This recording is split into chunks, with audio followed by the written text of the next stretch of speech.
Hello welcome to all. कैसे हैं आप सब लोग? उम्मीद करते हैं कि बहुत अच्छे होंगे। दोस्तों आज हमारा जो टॉपिक होगा बंगाल विभाजन जो 1905 ईस्वी में हुआ था। और बंगाल विभाजन को ही हम बंगाल विभाजन के समय में ही हुआ था स्वदेशी आंदोलन, जिसे हम लोग बंग आंदोलन कहते हैं। तो काफ़ी ज़्यादा आज डीपली चर्चा होने वाला है इन अध्याय पर। तो अध्याय नंबर 30 को आज हम लोग कम्प्लीटली डिस्कशन करने वाले हैं। अगर आपको वीडियो अच्छा लगता है, हेल्पफुल लगता है, तब आप हमारे चैनल को सब्सक्राइब करके रखिए और वीडियो को लाइक कर दीजिए। जितना हो सके अपने दोस्तों में शेयर कर दीजिए। अगर आपको पीडीएफ चाहिए तो जाइए हमारे टेलीग्राम चैनल पर, वहाँ पर क्लास संबंधित सारा पीडीएफ अपलोड करवा दिया जाता है। टेलीग्राम चैनल पर इतिहास की दुनिया 99 लिख करके वहाँ से आप पीडीएफ ले सकते हैं। चलिए हम लोग क्वेश्चन को स्टार्ट करते हैं।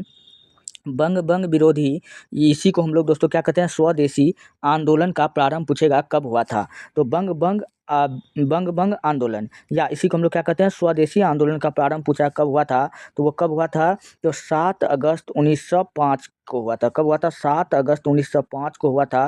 पूछेगा उस समय कौन वायसराय था। तो आपको क्या बताना है कि लॉर्ड कर्जन। कौन था? बंगाल विभाजन किसके समय में हुआ था? तो लॉर्ड कर्जन के समय में हुआ था।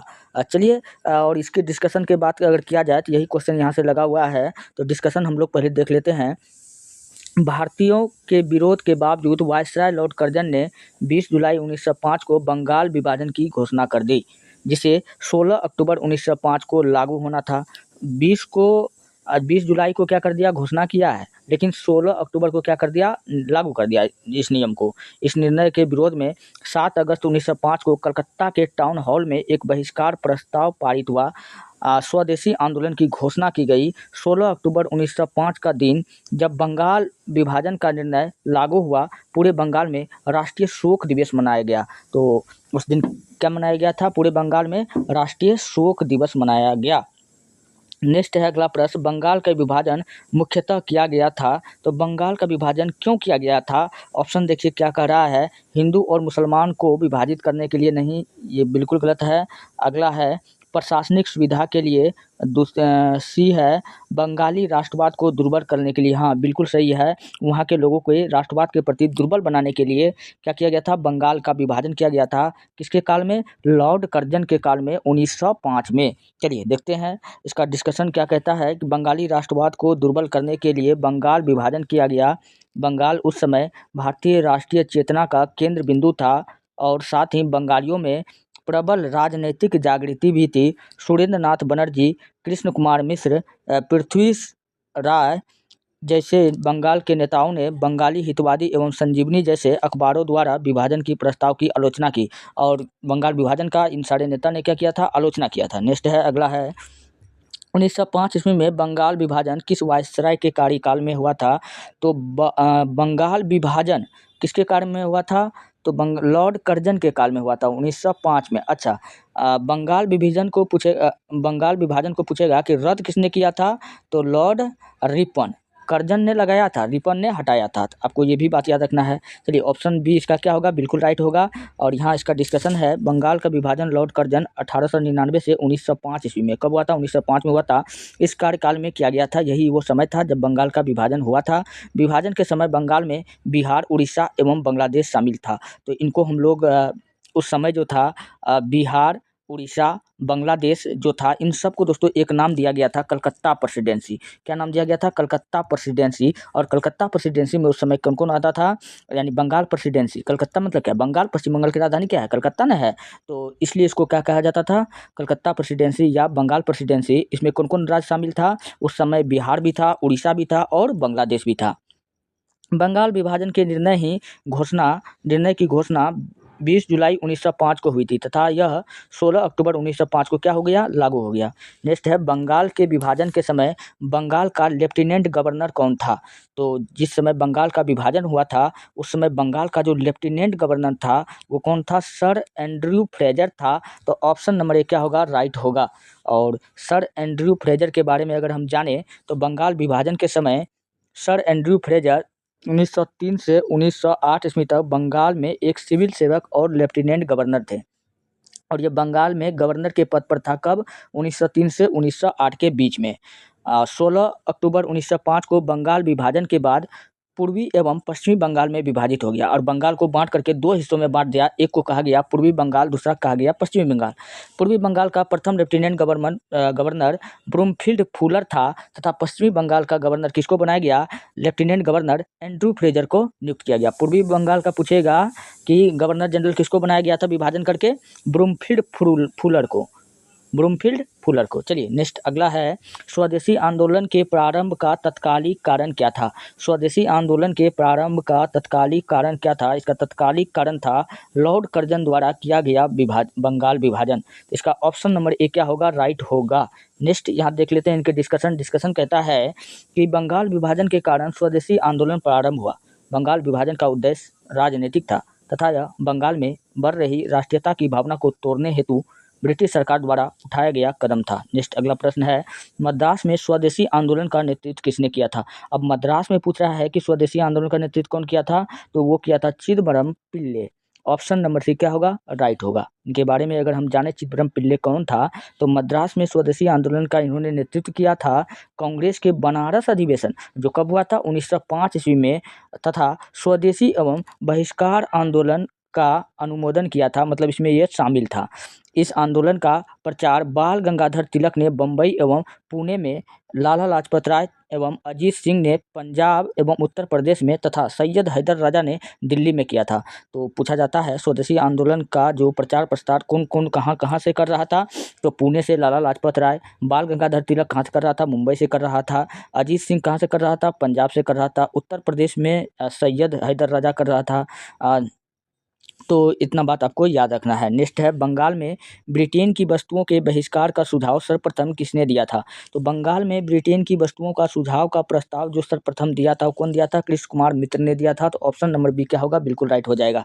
अब कृष्ण कुमार मित्र के बारे में अगर हम जाने, तो कृष्ण कुमार मित्र ने बंगाल विभाजन के प्रस्ताव के विरोध में बंगला पत्रिका संजीवनी के लेख में 13 जुलाई 1905 को सर्वप्रथम सुझाव दिया था कि भारतीय जनता द्वारा ब्रिटिश वस्तुओं का बहिष्कार करना चाहिए था तथा सरकारी अधिकारियों एवं सरकारी संस्थाओं से सभी संबंध तोड़ लेना चाहिए। स्वदेशी आंदोलन के दौरान सबसे अधिक सफलता विदेशी वस्तुओं के बहिष्कार आंदोलन को मिली। 1907 से 1908 के बीच बंगाल को 9 बड़े नेता निर्वासित कर दिए गए, जिनमें अश्विनी कुमार दत्त और कृष्ण कुमार मित्र भी शामिल थे। नेक्स्ट प्रश्न है, ब्रिटिश पत्रकार H.W.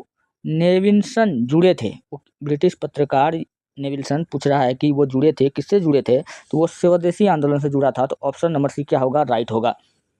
तो चलिए हम लोग देखते हैं क्या है स्वदेशी आंदोलन और इनका W नेविल्सन का योगदान। तो H.W. नेविल्सन स्वदेशी आंदोलन से जुड़े थे। उन्होंने इस समय डेली क्रॉनिकल, ग्लास्गो हेराल्ड तथा मैनचेस्टर गार्जियन के लिए रिपोर्टिंग की थी। बाद में इन समस्त रिपोर्ट को संकलित कर उन्होंने the new spirit in India नामक से एक पुस्तक प्रकाशित की। क्वेश्चन पूछा जाएगा कि the new spirit in India नामक पुस्तक कौन प्रकाशित किया था? तो आपको क्या बताना है? H.W. नेविल्सन। नेक्स्ट है, अगला प्रश्न है, भारत की प्राचीन कला परंपराओं को पुनर्जीवित करने के लिए एक Indian society of oriental art की स्थापना किसने किया था? तो वो कौन किया था? वो किया था अवनींद्रनाथ टैगोर ने। तो इसका ऑप्शन नंबर एक क्या होगा? राइट होगा। अब अवनींद्रनाथ टैगोर की अगर बात किया जाए तो Indian society of oriental art की स्थापना 1907 ईस्वी में अवनींद्र टैगोर ने किया। क्वेश्चन पूछा जाता है कि Indian society of oriental art की स्थापना कौन किया था?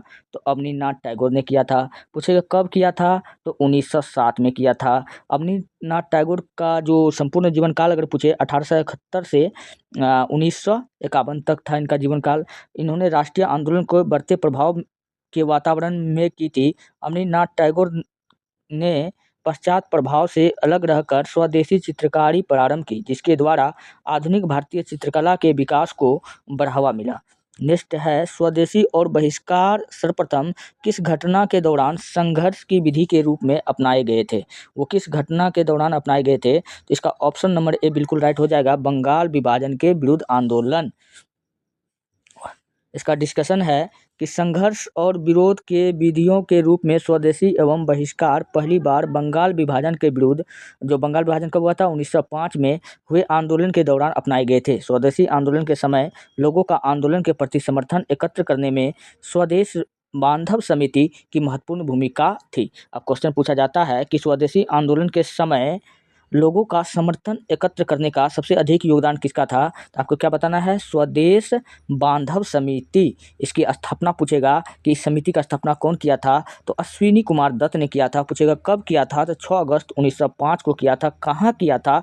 तो बारिशाल में, जो वर्तमान में किस जगह पड़ता है ये बारिशाल? बांग्लादेश में पड़ता है। चलिए नेक्स्ट है, स्वदेशी आंदोलन के समय में निम्न में से कौन सही है?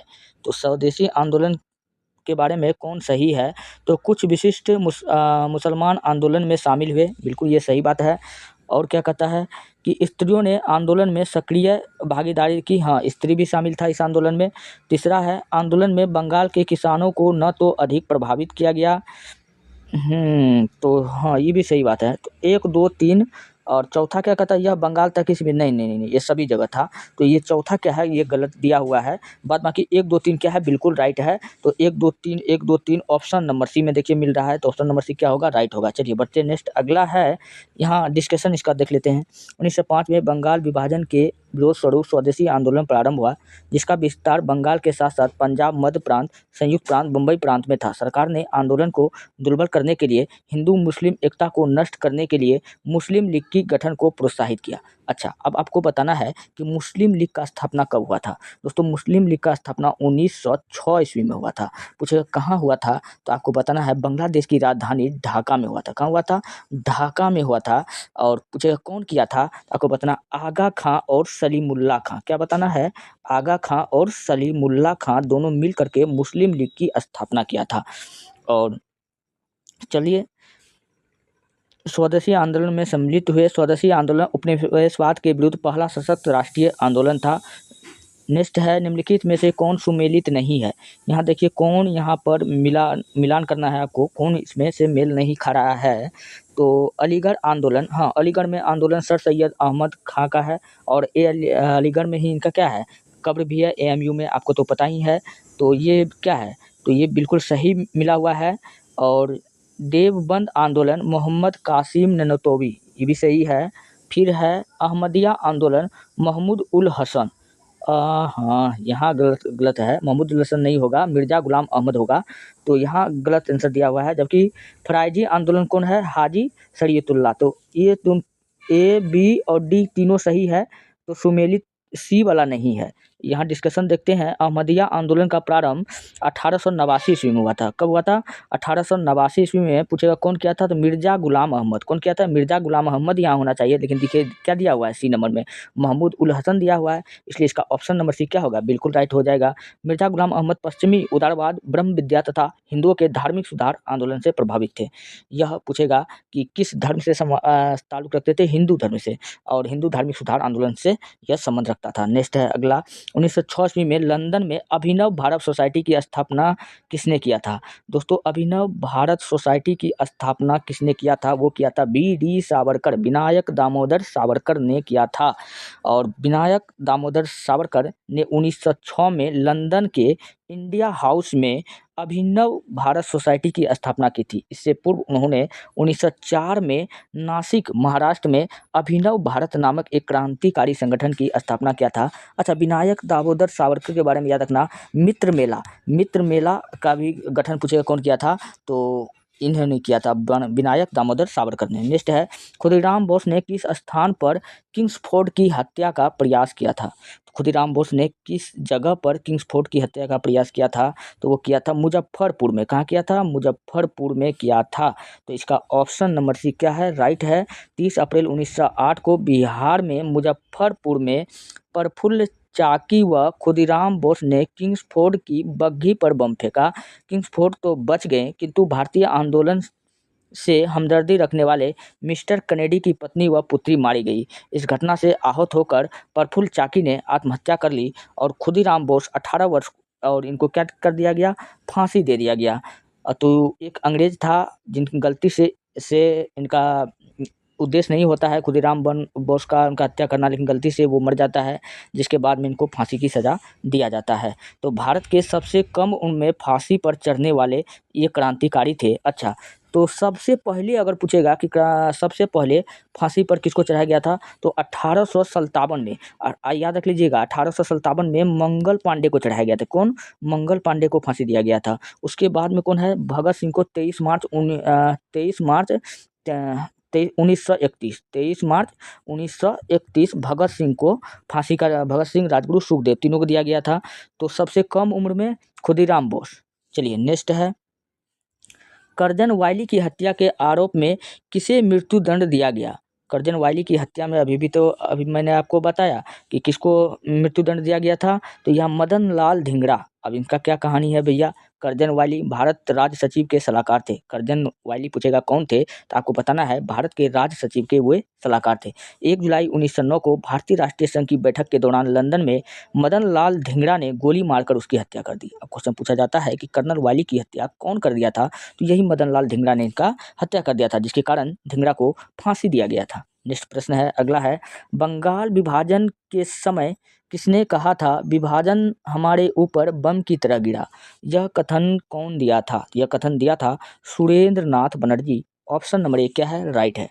और सुरेंद्र नाथ बनर्जी के बारे में बात किया जाए तो सुरेंद्र नाथ बनर्जी बंगाल में उत्पन्न राष्ट्रीय एकता को समाप्त करने के लिए बंगाल के तत्कालीन वायसराय लॉर्ड कर्जन द्वारा 1905 ईस्वी में बंगाल विभाजन की घोषणा की गई, जिसे सुरेंद्र नाथ बनर्जी ने वज्रपात या बम की तरह गिरना बताया। और यह जो विभाजन का जब घोषणा हुआ लॉर्ड कर्जन के द्वारा, तो सुरेंद्र नाथ बनर्जी इनसे काफ़ी नाराज़ हो गए और उन्होंने कहा कि यह जो विभाजन है, यह किसी बंगाल के जनता पर बम की तरह फेंका गया है।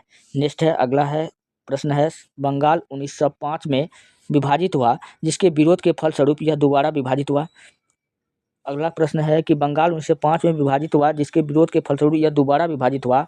कब हुआ था? 1911 में। और 1911 में ही पता है कि भारत की राजधानी दिल्ली स्थानांतरित किया गया था।